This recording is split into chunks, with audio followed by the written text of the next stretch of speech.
Hello বন্ধুরা, শুভ সকাল। তোমাদের আজকে সকালে পরিবেশ দেখাই দিলাম। আজকে আমি অনেক সকালবেলা উঠেছি, কারণ আমাদেরকে জল দেওয়া হচ্ছিল। বাবা এখানে বলছে তুই পাইপটা আমাকে সকালবেলা নিয়ে দে। মাও বলছে ওর বাবাকে পাইপটা দিয়ে আস, আমাদের জমিতে আজকে জল দিবে। তো এখানে পাইপ দিয়ে যাওয়ার পর আমি যাই না বন্ধুরা, আমার ছোট ছোট ব্লগগুলো তোমাদের ভালো লাগে কি লাগে না, আমি চেষ্টা করি ভালো করার জন্য। আমি জানি আমার ব্লগগুলো ভালো হয় না, আমি অনেক চেষ্টা করি আমি মিনি ব্লগগুলো ভালো করব। আমি কি করি গ্রামের পরিবেশ ওয়াও! তোমাদের দেখানোর জন্য অনেক ভালো লাগে আমার বন্ধুদের দেখানোর জন্য।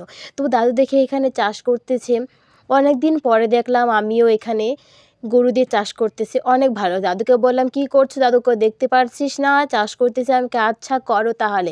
আমি বললাম এখানে তুমি কি সবজি লাগাবে, দাদু বলছে অনেক কিছুই তো লাগাবো।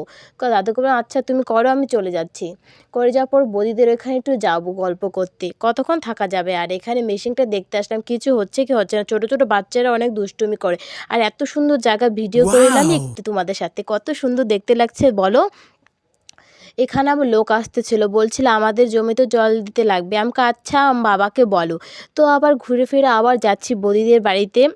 বৌদিদের এখানে এই বাচ্চাটা কত সুন্দর দোলনা খাচ্ছে, তার জন্য আমি বলছি কি বৌদি বাচ্চা কি খাওয়া দাওয়া হয়ে গেছে। তো এখানে আবার আসছে তিলের খাজা, আমি একটু তিলের খাজা নিলাম। এই বছরে কে কে তোমরা তিলের খাজা খেয়েছো কমেন্টে বলো, এত টেস্টি লাগে তিলের খাজা।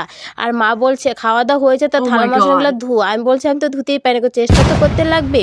আচ্ছা গ্রামে বাড়ি, সব কিছুই করতে লাগে, গ্রামে থাকলে সব কিছুই করতে হয়। তো আমি আচ্ছা মা করছি তাহলে দাও। মারও না কত কাজ থাকে, মাকে একটু রেস্ট দিতে হয়। তো আমি এখানে সুখে আনন্দতেই কাজটা করছি, আমার অনেক ভালো লাগছে। কতদিন পড়লাম কাজটা করলাম, কারণ বাড়িতে থাকি না, অনেক টিউশনে পড়তে যাই, আমি টিউশনে পড়ি, কলেজ যাই, তার জন্য ভালোই লাগছে কাজটা করতে। মা তো সবসময় করে, তার তো ধোয়াটা ভালোই হচ্ছে না, আবার ঘষে ঘষে ধুচ্ছি। তো কি করব, চেষ্টা করলেই সব কিছুই হয়, আমি জানি। জানি না আমার ব্লগগুলো ভালো হয় কি হয় না, চেষ্টা করি। এখানে দেখো চকচক করে থাল বাসন ধোয়া হয়ে গেছে আমার। তো কি করবো, এগুলা ঘরের ভিতরে ঢুকিয়ে রাখবো। ঢুকে রাখার পর দেখতেই পাচ্ছ কত সুন্দর, এটা আমাদের রান্নাঘর। চলো ভাঙ্গা চুঙ্গা রান্নাঘর, তোমরা কেউ কিছু বলবে না।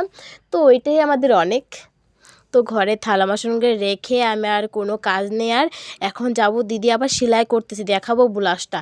কত সুন্দর ব্লাউজটা হচ্ছে, দেখতেই পাচ্ছ, তাও সাদা কালার। আর কি করব, খাওয়া দাওয়ার পর না আসলে আমার ভালোই লাগে না। আর ভগবান! দিদিরা এত আমার কেল্লো মোবাইল কীর্তি দেখে দেখো।